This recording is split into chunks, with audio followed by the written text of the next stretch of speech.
Akala mo malalakas na yung mga bansang may malalaking barko o armas? Pero, paano kung malaman mong may mga bansa na may milyon-milyong sundalo na handang lumaban anumang oras? Ibang level ang dami ng sundalo nila. Parang hukbong hindi mauubos kahit ilang digmaan pa. Ito ang top 20 bansa na may pinakamaraming active at reserve military soldiers sa buong mundo. At ang top 1. Baka hindi mo inaasahan, pero bago tayo mag-umpisa, kung gusto mong mauna sa mga ganitong makapangyarihang impormasyon, i-follow mo na tong page. Libre lang yon pero yung kaalaman hindi matutumbasan. Comment below kung anong bansa ang tingin mong nasa top 1. Top 20 Brazil. May halos 1.6 million total soldiers. Aktibo man o reserba, handa sila sa jungle warfare at border defense. Top 19 Thailand.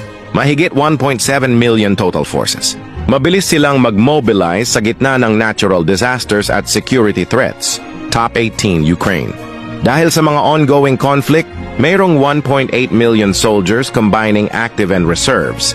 Tumibay ang depensa nila nitong mga taon. Top 17 Pakistan. May over 2 million total forces. Isa sa pinaka-loyal at combat-trained armies sa rehiyon. Top 16 Turkey. Tinatayang nasa 2.1 million total strength. Isa sa mga pinaka-modern na militar sa Europe-Asia region. Top 15, Iran. May 2.2 million combined soldiers. Malakas ang kanilang paramilitary at reserves force. Top 14, Vietnam. More than 2.5 million soldiers. Sobrang disiplinado at sanay sa guerrilla-style defense. Top 13, South Korea. May halos 3 million personnel. Dahil sa banta mula North Korea, laging handa ang kanilang puwersa. Top 12, Indonesia. May 3.1 million soldiers. Strategic sa Southeast Asia, tagapagtanggol ng 17,000 islands. Top 11, Egypt.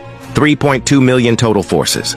Malaki ang papel nila sa Middle East security operations. Top 10, North Korea. Tinatayang 3.6 million total soldiers. Isa sa pinakamalalaking standing armies kahit maliit ang ekonomiya. Top 9, Myanmar. May mahigit 4 milyon na sundalo dahil sa internal conflicts at matinding militarisasyon. Top 8, Russia. May 4.5 million soldiers. Isang global powerhouse na may access sa advanced weaponry.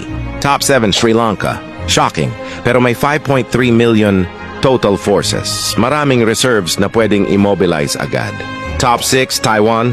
May 5.5 million military strength. Mataas ang tensyon sa rehiyon, kaya handang-handa sila.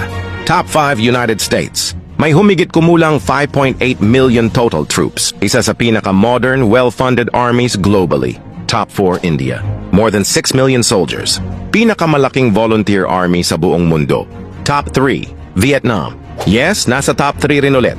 Dahil kung isasama ang full mobilization capacity, umabot ito sa halos 8 million troops. Top 2, China. Tinatayang 8.1 million ang total soldiers nila. Active, reserve at paramilitary. A real global military giant. Top 1, South Korea. Pinakamalaki sa mundo kung full mobilization. Over 8.4 million soldiers dahil lahat ng kalalakihan ay may mandatory military training at automatic reserve status. Ang tunay na lakas ng isang bansa, hindi lang nasa armas, kundi sa dami ng taong handang ipagtanggol ito. Pero tandaan, ang digmaan ay laging huling option. Mas mahalaga pa rin ang kapayapaan, respeto sa isa't isa, at diplomasya. Kung nagulat ka sa top 1 o may sariling hula ka, comment below. I-follow mo ang page para sa susunod nating top countdown. At share mo to para malaman ng iba kung gaano kalawak ang tunay na lakas sa mundo. Next countdown suggestion? Sabihin mo lang sa comments.